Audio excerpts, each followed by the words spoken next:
พ่อนะบ่โทรมาแล้วแม่ญาติไปเว้าบ่อยากไปบอกมาด่าเขาว่าขึ้นมึงกูใส่รถโย่เขาก็อยากให้กันแล้วเนาะเดือดใช่อีกเดือดซะอีกทางอีกอ่ะโหดอยู่ได้สุดจริงเลยแล้วน้องตุ๊กแย่แล้วตอนนี้แม่มดโกรธน้องตุ๊กแห้งหรือน้องตุ๊กโกรธแม่มดแห้งเดือดใส่กันอย่างนักเอาเอาหน้าแล้วมาถามเลยเป็นหยังถามเรื่องไหนเรื่อง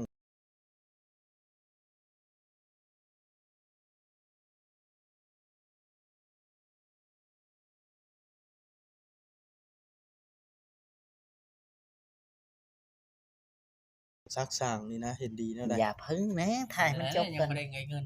ได้เงินแล้วบ่ยังแล้วถามแล้วอย่าพาถามมันจังหูจักคำตอบว่าบอกเพิ่นเด้นะแล้วให้รับปรึกษากับลูกแล้วจังโทรเราก่อนเขามาถามแล้วจังโทรบอกว่าน้องตุ๊กโอ้ยโทรบอกให้ก็ได้คันว่าอันนั้นเอาเข้ามาคำตอบก็ได้เนาะอย่าว่าได้เงินนะบ่ยังแล้วให้แล้วเพิ่นให้มาถามท่านสิว่าเพิ่นให้มาถามน้องตุ๊กงงแล้วบอกจ่อยจังงงเรื่องไหนนั่นน่ะบ่ถามแล้วก็ตอบเธอว่าเขาเจ้าว่าบ่ขึ้นก็จำเป็นต้องอันล้มกับเพิ่นเรื่องเฮ็ดตู้เพิ่นหยังว่านี่นะเนาะเฮ็ดตู้เฮ็ดผามนี่ก็นี่แหละคนเฮาข่อยจังว่ามันมีทั้งผู้ฮักและก็ผู้ซังคนซังทำพื้นหนังคนฮักเขาพื้นหนังแม่นบ่คนซังกับพื้นชาติอีกแล้วคือหมายถึงฉันก็หมายว่าอย่างไรก็หมายว่าคนหักต่อพื้นหนังคนสร้างต่อพื้นชาคนหักแล้วแม่นเฮาหักกับตัวเฮาเองมันอยู่ในชิ้นเนื้อเฮานี่เด้คนช่างแล้วแม่นคนนอกคนอื่นนะแบบนี้เนี่ยมันแยกได้ตีความหมายแล้วซุมื้อนี่เด้น้องตุ๊กโทรติดต่อลิ้นกับไผญาติพี่น้องโทรลิ้นบ่น้องมิกกับน้องติ๊กน้องติ๊กน้องมิกน้องกระหอกเด้โทรกันโทรลิ้นอยู่น้องแม่กระโทรแตมาเด้ด่าน้องติ๊กด่าน้องติ๊กน้อยๆนะน้องมิกกับน้องติ๊กด่าได้เพียงเราน้อยแล้วยังคือยังน้อยๆน้องติ๊กกับน้องมิกเปิดบ้มว่าจังได๋น่ะน้องบ่เล่าสิฟังนะน้องเล่าว่าจะได้จ่อยก็อดได้ดิเนาะบ่แม่นโอ้เราบ่ได้ด่าลาวเนาะลืมลาวแฮงโดนด่าเมื่อด่าลาวบ่ด่าลาวกันด่าลูกเนาะกว่าด่าตัวเองตีลูกกว่าตีตัวเองมันนั่นได้บ่ได้ทันได้ยินหั่นนะขอเงินน้องติ๊กกับน้องมิกโทรไปขอเงินกับน้องติ๊กน้องมิกเอ้าเพิ่นตอบว่าบ่มีน้องติ๊กน้องมิกหาเงินเป็นแล้วบ่เดี๋ยวนี้คือยังน้อยๆนึงกับฮู้แหละโทรไปหา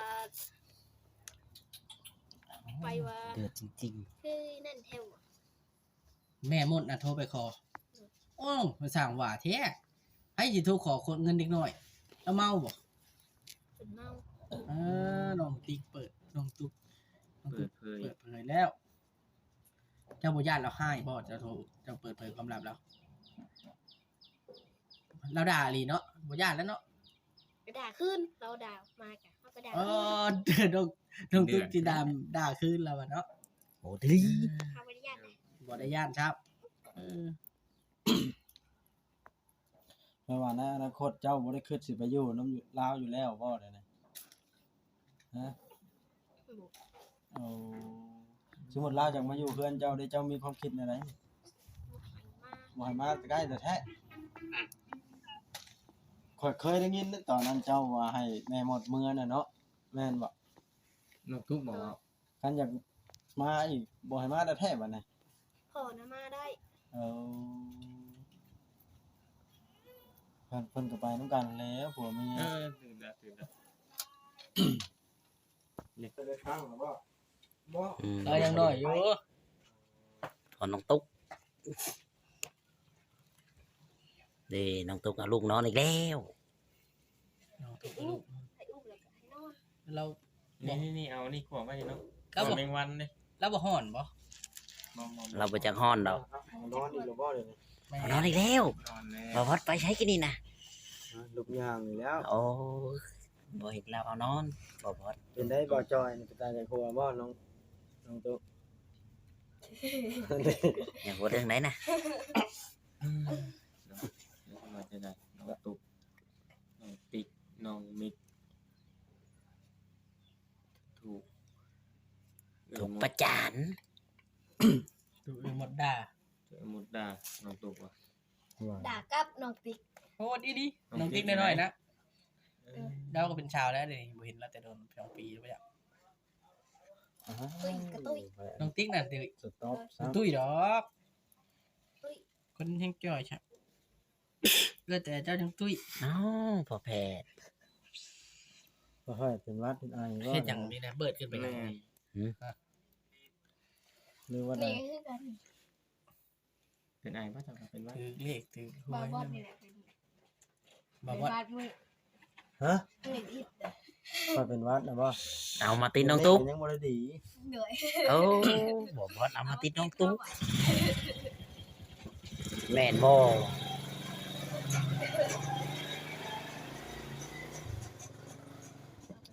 มื้อหน้าเฮาไปเฮาต้องโทรให้น้องตุ๊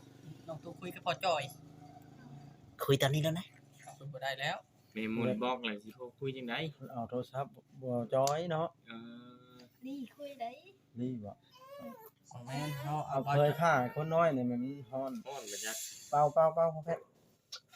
อันได้มิดละ มันเอาบ่ได้เด้เด็กน้อยสิสลบเนาะ เงินแค่ว่า แล้วแฮะ เอ้แล้วนอนอยู่เด้ เฮาถ่ายเอาบ่ได้เด็กน้อย เพิ่นให้ได้ ถ่ายเด็กน้อยเนาะ เพิ่นให้ได้คันคุยแล้วก็คันคุยเพิ่นเห็น อ้าวมาช่างว่าแท้ ช่างเป็น ให้หายนะเอา ได้หมดอะไร คุยกับพ่ ให้ อจ้ พ่ อ อย นะบ่ ถ้าว่าเพิ่นเห็นพ่อจ้อยคุยกับเจ้านะ และเพิ่นให้คือสั่งว่าแต่น้องตุ๊ก คือฮอดพ่อก็บ่ได้อันนั้นเนาะบ่ได้คุย มันแม่นเรื่องจริงบ่น้องตุ๊กเจ้าบ่ได้อันนั้นบ่เดี๋ยวนี้บ่ได้เว้าไปทุกที่บ่ถ้าว่ามันบ่แม่นความจริงแล้วแม่มุดสิเสียใจเด้มันคือความจริงบ่จะเว้าออกมานี่ ความจริง แม่หมดเดือดได้มื้อหน้ากันเจ้าว่าบ่เป็นความจริง อ้ายก็หาสิฮู้ได้นี่ ว่าสิแต่ง มื้อหน้านี่คันค่อยไปกับพ่อแพทย์ค่อยสิถามให้ฮู้เรื่องเป็นหยังถึงบอกเก่า มีแล้วนั่นแหละ เนาะ ก็สิถามแม่น นี่ แต่ไหนผู้เป็นลูกเป็นเต้าคือน้องตุ๊กน้ น้ อ อง ง มิก ดอง นี่ก็ อื่น น้องไผน่ะ ดองนางมวย คือน้องตุ๊กน้องมิก ลูกแสดง คือน้องตุ๊กนี่ก็กินฮอดพ่ออยากคุยพ่ออยากปรึกษาพ่อ กินชิ้นงวยอีกแล้ว เจ้าจะไปเราเป็นเคยเนาะเนาะ ห่อมาอยู่บ่ บอกว่า คันอยากก็ไปกินโนดเนาะไปนั่งโต๊ะแล้วก็ย่อกินโนดแหละเจ้าเพียง บ่เดี๋ยวให้ มาดคือแขกนี่นะ ต้องพอแพทย์ พี่น้อง อึ้งเลยข่อยเดี๋ยวนี้ อึ้งหอยก็ได้เมื่อได้ยินแบบนี้ เพิ่นให้ ให้ยังโหดร้ายอีดี รถจอบรถได้ เจ้ารถได้พอแพทย์ ติ๊กอัน อะไร ไหน เจ้าแบบ ติ๊กคนโทรหายัง ให้เข้าห่มได้ ยัง เนี่ย ดีเว้า ดีเว้าพ่อจ้อยน่ะดีเว้า หน่อย โอ้ยเนาะเต้าคุยน้ำพ่อได้ แนวนั้นก็เป็นเนาะ พอแพทย์ยับเข้าอีกได้เหยียบคนน้อยเชีย